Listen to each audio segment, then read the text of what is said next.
Olá, meu nome é Amanda, eu sou do curso de Psicologia da Faculdade Pitágoras de Londrina e eu vou falar um pouquinho sobre o meu trabalho de conclusão de curso, que é sobre a violência sistêmica na sociedade de desempenho, o adoecimento resultante da autoexploração. E sobre a introdução, eu vou falar um pouquinho sobre a ansiedade de desempenho ou sociedade do cansaço, que aborda uma nova realidade vivida pelos sujeitos de desempenho que vivem norteados por um excesso de positividade. Esse meu trabalho de conclusão de curso foi uma inspiração do livro de Byung-Chul Han, que ele traz em pauta essa sociedade do cansaço. E sujeito de desempenho é um termo que ele mesmo chama os indivíduos habitantes dessa sociedade, né? E trata-se sobre a organização de um mecanismo de autoexploração que fomenta uma alta produtividade e, por sua vez, a exaustão. A importância do tema se deve ao fato de trazer em discussão essa sociedade como ela pode contribuir para um adoecimento coletivo. E o problema de pesquisa, girou em quais as consequências do novo paradigma da sociedade de desempenho para a saúde mental dos indivíduos. Objetivos gerais foram compreender as características da sociedade de desempenho e como ela contribui para o aparecimento de transtornos psiquiátricos relacionados à sensação de esgotamento mental. Tivemos como também objetivos específicos abordar, contextualizar o surgimento da sociedade de desempenho, as consequências para a saúde mental dos sujeitos, o impacto que isso está causando, verificação das contribuições da psicologia para minimizar, então, esses impactos. E sobre o capítulo 2, a sociedade de desempenho, ela traz uma conjuntura que primeiro a gente tem que abordar um pouco sobre o que antecede ela, Como que era antes dela? Antes dela, Byung-Chul Han fala muito sobre uma sociedade disciplinar, que era marcada pela solidez dos processos e costumes, repetição e obediência, organização vertical, hierárquica e normalizadora. E o padrão era a negatividade no processo produtivo. A gente vê que então tem um padrão mais rígido de funcionamento essa sociedade.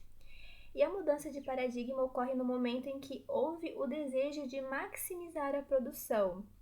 Ou seja, houve um interesse do neoliberalismo, de tentar obter um pouco mais de lucro em relação à produção. O capitalismo, diante da situação, ele verificou que a disciplina, a negatividade, tem um efeito de bloqueio sobre a produção.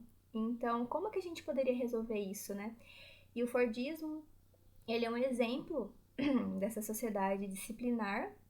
E em contrapartida, a gente tem a sociedade de desempenho. Então, o capitalismo viu que a fluidez e flexibilidade era muito mais positiva em relação à produção.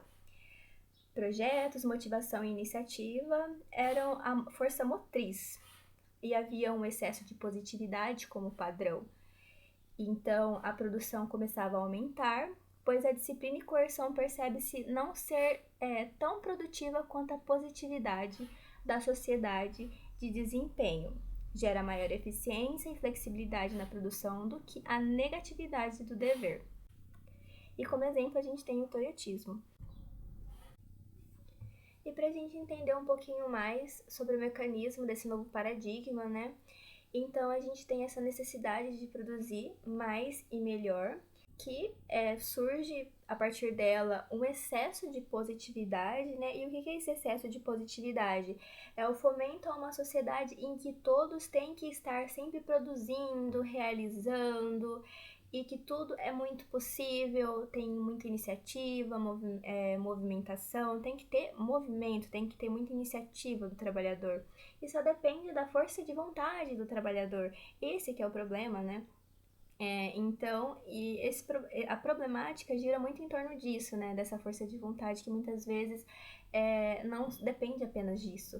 Então, frases como trabalhe ou estude enquanto eles dormem, nós podemos, ou até frases como só basta força de vontade, esses tipos de frase incutem no indivíduo esse excesso de positividade que o sistema precisa. E isso acaba culminando em uma autoexploração, né? Que é quando os resultados dessa produtividade começam a serem diferentes das expectativas, né? Porque o sujeito de desempenho, ele é muito ativo, ele exige muito de si mesmo e não apenas do resultado do seu trabalho, daquele desempenho que ele tem ali no trabalho, ele exige muito de si. E é onde começa a haver inquietações dentro de si e dependendo das consequências do seu rendimento, ele começa a ter um processo de adoecimento nisso.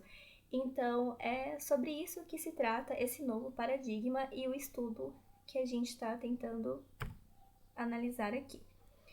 E para a gente tentar verificar isso em números, né, uma estatística aqui do Instituto de Psicologia da USP, 98% dos brasileiros relatam se sentir cansados mental e fisicamente, sendo a maioria jovens de 20 a 29 anos. Para a gente refletir um pouco sobre como isso pode estar impactando as pessoas atualmente. E no capítulo 3 da produtividade ao comprometimento da saúde mental, a gente fala sobre essa alienação do processo produtivo, porque muitas vezes o indivíduo não sabe que ele está sendo coagido a entrar nesse excesso de positividade. Então, a alienação é um processo recorrente na sociedade de desempenho.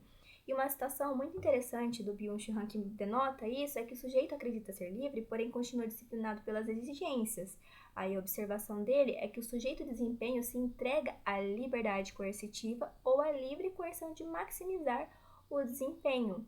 Só que muitas vezes ele não está ciente desse processo, o qual o capitalismo insere ele para produzir mais. E esse processo qual o sujeito encontra-se alienado ao imperativo do dever, mascarado pela positividade, pode gerar consequências diversas síndromes. Han denomina esses sintomas como infartos psíquicos fruto da violência sistêmica da sociedade de desempenho. E o maior sintoma que a gente tem nessa sociedade atualmente é a síndrome de esgotamento profissional. É composta por 3 elementos, que é a exaustão emocional, despersonalização e diminuição da realização pessoal do trabalho. É a síndrome de burnout, como geralmente a gente conhece.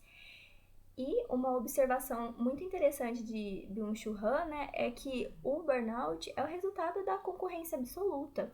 O sujeito de desempenho concorre consigo mesmo e sob uma coação destrutiva.